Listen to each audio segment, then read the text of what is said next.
In this video, I will be turning this base plate into a wizard battle game.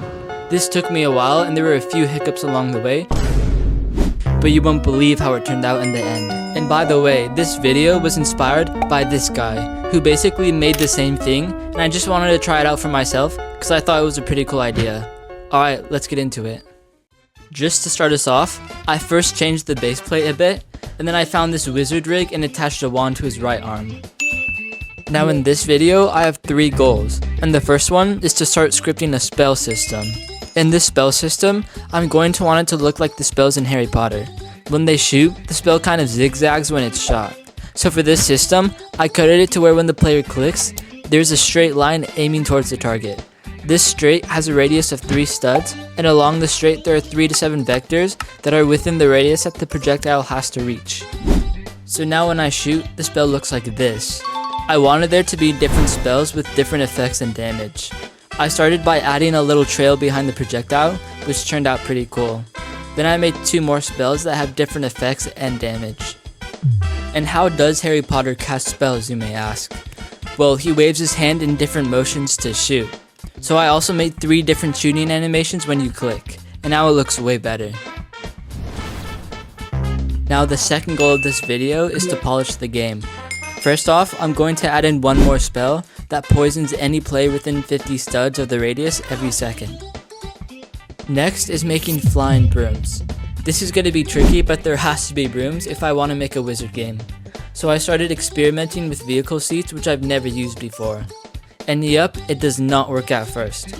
I constantly went through different settings with the coding, and I finally made something that works. Okay, now that polishing up the game is finished, it's time for step 3, making the map. Now this one took me around 2 weeks to do, and I'm not even done with the map. So first, I made a model for the broom, and tweaked some settings so it looked like a real one. Then I started making different tree models so that I can place them around the map. I made 3 trees, 3 bushes, 3 pine trees, and 1 medieval styled street lamp. I'm basing my builds off of the forge because I think that building style is pretty cool.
I finished building a good portion of the map, and I think it looks pretty good. I had a lot of fun making all this, and it turned out awesome. If you guys enjoyed the video, consider subscribing to help me out. And if you want to play the game, I'll link it down in the description below. Thanks for watching, I'll catch you guys in the next one.